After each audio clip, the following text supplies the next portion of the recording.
Government కొలువు అంటేనే ఒక దగ్గర నుంచి ఇంకో దగ్గరికి పోయి కొలువు చేయడం. టీచర్లకు ట్రాన్స్ఫర్లు ఉంటాయి, పోలీసులకు ట్రాన్స్ఫర్లు ఉంటాయి, గ్రూప్ 1, గ్రూప్ 2, గ్రూప్ 3, గ్రూప్ 4 వాళ్ళకు ట్రాన్స్ఫర్లు ఉంటాయి.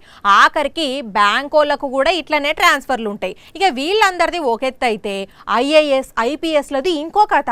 6 నెలలు 3 నెలలకోసారి జిల్లాలకే మారిపోతారు. కొన్ని రోజులైతే సెంట్రల్ సర్వీసులకు కూడా పోయి వస్తారు కదా.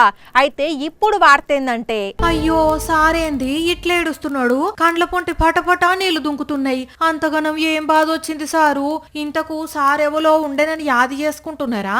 అయితే ఒకసారి మంచిగా చూడుండ్రి, ఖమ్మం కలెక్టర్ ముజామ్మిల్ సారే. ఎప్పుడు చూసినా హుషారుగా పనిచేసే సారు ఇట్లా ఏడుస్తున్నాడు అంటే సారుకు బాధ అనిపించి ఏడిచిండు. ఖమ్మం కలెక్టర్ గా పనిచేసి జనాలతోని మమేకమైన సారును గవర్నమెంట్ వేరే శాఖకు బదిలీ చేయడంతోని కలెక్టరేట్ల వీడ్కోలు సమావేశం పెట్టిండ్రు. అయితే సారు గొప్పతనం గురించి చెప్పుకుంటా అందరూ పొగిడేసరికి ఎమోషనల్ అయిన సారు ఇట్లా గుడ్ల నిండా నీళ్లు తీసిండు. మరి తెలంగాణ రాష్ట్రంలో మంచిగా కలెక్టర్ గా సారు మంచి పేరెళ్ళిండు. మరి రైతుల దగ్గరికి పోయి కష్టాలను అరుచుకున్నాడు. మహిళా దినోత్సవం నాడు ఆడపిల్లలు పుడితే స్వీట్ బాక్సులు పంచిండు. పలానా కష్టం ఉన్నదని పబ్లిక్ కు కలెక్టరేట్ మెట్లెక్కితే వెంటనే పరిష్కారం అయ్యేటట్టు చూడడం చేసి జనాలల్లో నానిపోయిండు. అట్లనే అక్కడి జనాలతోని సారు మంచిగా కలిసిపోయేసరికి జిల్లాను విడిపోతున్న సారు అదంతా గుర్తుకు చేసుకొని ఏడిచిండు.